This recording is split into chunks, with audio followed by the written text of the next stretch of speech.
مولا عباس حسین کے ساتھ چلے، جس طرح نبی کے ناصر بنے مولا علی، اس طرح مولا حسین کے ناصر بنے جناب عباس۔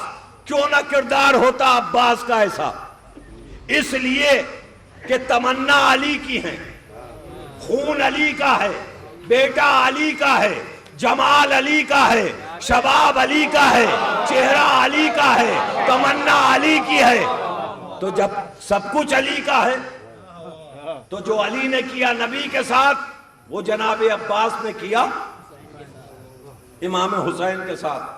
نبی نے خیبر میں علم دیا اپنے ہاتھوں سے علی کو، حسین نے علم دیا جناب عباس کو، علی کہلائے فاتح خیبر، جناب عباس کہلائے فاتح فرات، مولا علی کہلائے ساقی کوثر، جناب عباس کہلائے سقائے حرم، مولا علی کہلائے مشکل کشا، جناب عباس کہلائے باب الحوائج۔ اس لیے کہ عباس کا لقب ہے ثانی حیدر۔ اب نبی کی ایک حدیث سناتا چلوں، 3 کی اہمیت بتائی۔ زمانہ ہم سے شکوہ کرتا ہے کہ آپ 3 کو نہیں مانتے۔ ارے جو شیعہ 3 کو نہ مانے اس پر خدا کی لعنت ہو، جو لا الہ الا اللہ نہ مانے اس پر لعنت ہو، جو محمد رسول اللہ نہ مانے اس پر لعنت ہو، جو علی ولی اللہ نہ مانے۔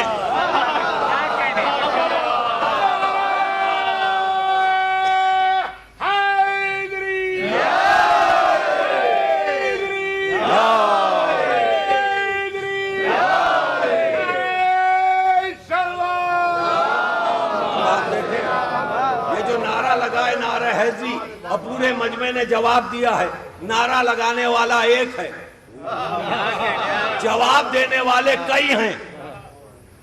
لوگ سمجھتے ہیں جو نعرہ لگائے وہ علی والا، جو جواب دے وہ علی والا۔ نعرہ حیدری لگانے والا بھی علی والا نہیں، جواب دینے والا بھی علی والا نہیں۔ پوچھئے دلیل کیا ہے؟ دلیل یہ ہے کہ خیبر میں اللہ نے نبی سے کیا فرمایا؟ نادے علی مظہر العجائب، پکارو اس علی کو جو مظہر العجائب ہے۔ تو پکروانے والا کون تھا؟ کہا خدا تھا۔ پکارنے والا کون تھا؟ کہا نبی تھا۔ اب جو نعرہ حیدری لگاتا ہے گویا علی کو پکروا رہا ہے، جو جواب میں یا علی کہتا ہے یعنی علی کو پکار رہا ہے۔ تو جو نعرہ لگائے وہ خدا والا، جو جواب میں یا علی کہے وہ نبی والا۔ صلوات بھیجے محمد و آل محمد۔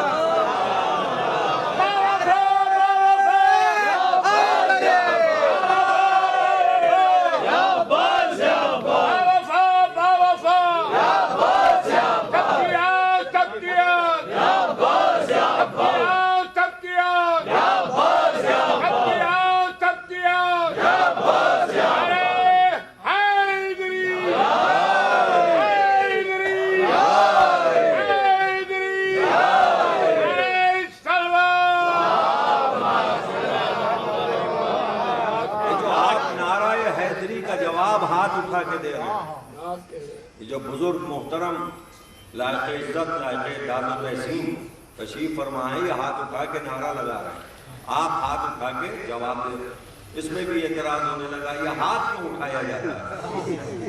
ارے جس کے آگے بھی اکبر لگ گیا اس نے اپنے مسئلے میں ہاتھ اٹھوائے۔ توجہ، ویسے تو غاصبوں نے مولا علی کا لقب چھینا، علی کا لقب ہے صدیق اکبر، تو جس میں بھی اکبر لگا اس نے اپنے مسئلے میں ہاتھ اٹھوائے۔ جب آپ اذان دیتے ہیں تو ہاتھ اٹھا کے کہتے ہیں نا اللہ اکبر، ہاتھ نیچے نہیں رہ سکتے۔ 4 مرتبہ اللہ اکبر کہا گیا، چاروں مرتبہ ہاتھ اٹھا، آخر میں 6 مرتبہ اللہ اکبر کہا گیا ہاتھ اٹھا۔ کیوں؟ اللہ اکبر ہے، اللہ سے بڑا کوئی نہیں۔ تو جس کے آگے اکبر لگا اس نے اپنے مسئلے میں ہاتھ اٹھایا، اٹھوا لیا۔ اب علی کا لقب ہے صدیق اکبر، انہی کے نام کے نعرہ حیدری لگتا ہے۔ تو صدیق اکبر بھی ہاتھ اٹھواتا ہے. تیسرا اکبر ہے حسین کا بیٹا علی اکبر جو ماتم میں اپنے ہاتھ اٹھوا لیتا ہے. صلوات بھیجے محمد و آل محمد. علی علی علی علی علی علی علی علی حسین کا بابا علی علی حسین کا بابا علی علی زینب کا بابا علی علی عباس کا بابا علی علی کعبے میں زینت علی علی مسجد میں زینت علی علی کعبے میں ولادت علی علی مسجد میں شہادت علی علی جبریل کا ٹیچر علی علی ابو طالب کا بیٹا علی علی ٹھوکر سے دلا دے علی علی سورج کو پلٹا دے علی علی ہر حق کو ہمارا علی علی انتر کو ہمارا علی علی بابر کو اکھاڑا علی علی تینوں سے آگے علی علی نعرے حیدری نعرے سلوان.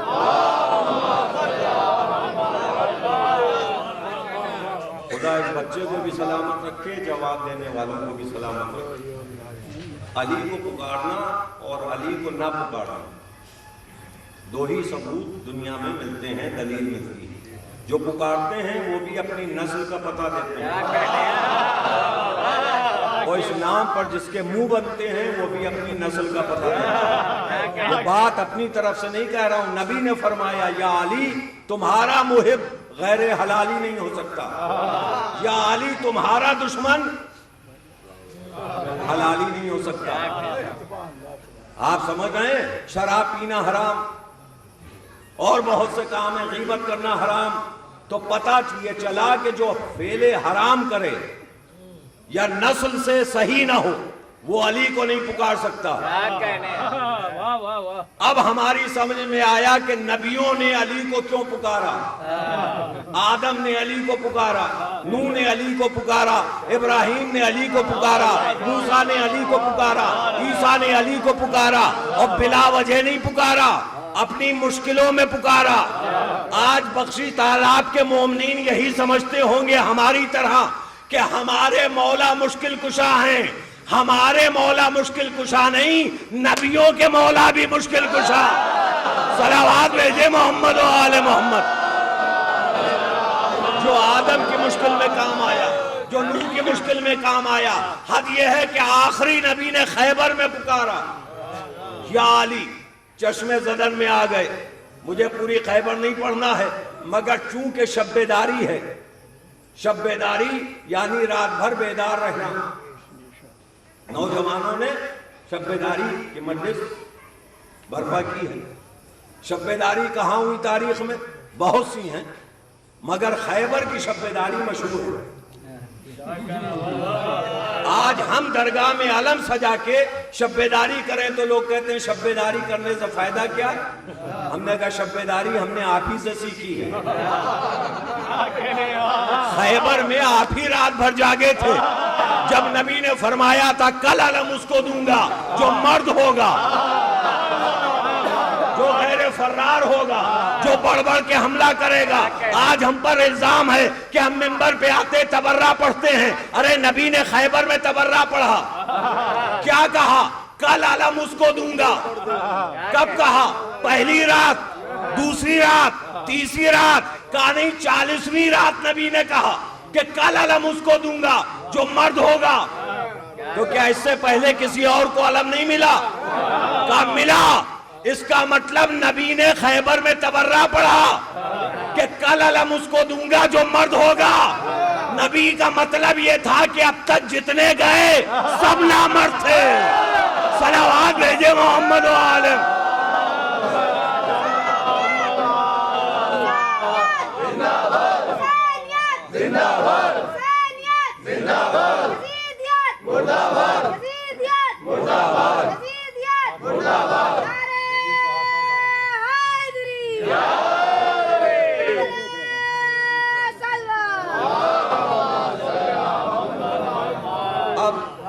جب 40ویں دن علم انہیں نہیں ملا کہ جو چاہ رہے تو کسیانی دلی کھمبا نوچے فتویٰ دیا کہ علم کو نہ دیکھو ورنہ نکاح ٹوٹ جائے.